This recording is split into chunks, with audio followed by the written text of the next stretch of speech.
স্বাগতম আমাদের football special আপডেটে। আজ আমরা জানব চ্যাম্পিয়ন্স লিগের অন্যতম উত্তেজনাপূর্ণ রাতের গল্প, যেখানে 10 জনের বার্সেলোনা দেখালো অসাধারণ দৃঢ়তা, রাফিনিয়ার অসাধারণ গোল এবং অন্য ম্যাচগুলোর চমকপ্রদ ফলাফল। চলুন শুরু করি। লা লিগা দুর্দান্ত পারফরমেন্স করে চ্যাম্পিয়ন্স লিগে বেনফিকার মাঠে নেমেছিল বার্সেলোনা, কিন্তু ম্যাচের শুরুতেই ধাক্কা। দলের অন্যতম সেরা ডিফেন্ডার পাউ কুবার্সি সরাসরি লাল কার্ড দেখে মাঠ ছাড়েন। এতে বার্সা পড়ে যায় বড় ছাপে।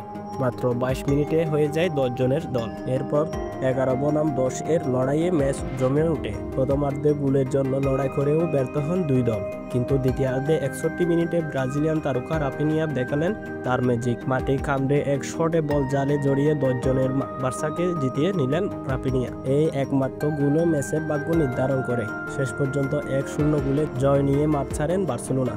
চ্যাম্পিয়ন্স লিগের এই রোমাঞ্চকর রাত আমাদের আরও একবার দেখিয়ে দিল ফুটবলের সৌন্দর্য। রাফিনিয়ার এই জয় কি বার্সাকে আরও দূরে নিয়ে যাবে, আর বায়ার্ন কিংবা ইন্টার তাদের পথ কতটা মসৃণ হবে? জানতে থাকুন আমাদের সাথে। আমাদের ফুটবল জগৎ চ্যানেলটি সাবস্ক্রাইব করতে ভুলবেন না এবং ফুটবলের আরও আপডেট পেতে লাইক ও শেয়ার করুন। দেখা হবে পরের ভিডিওতে।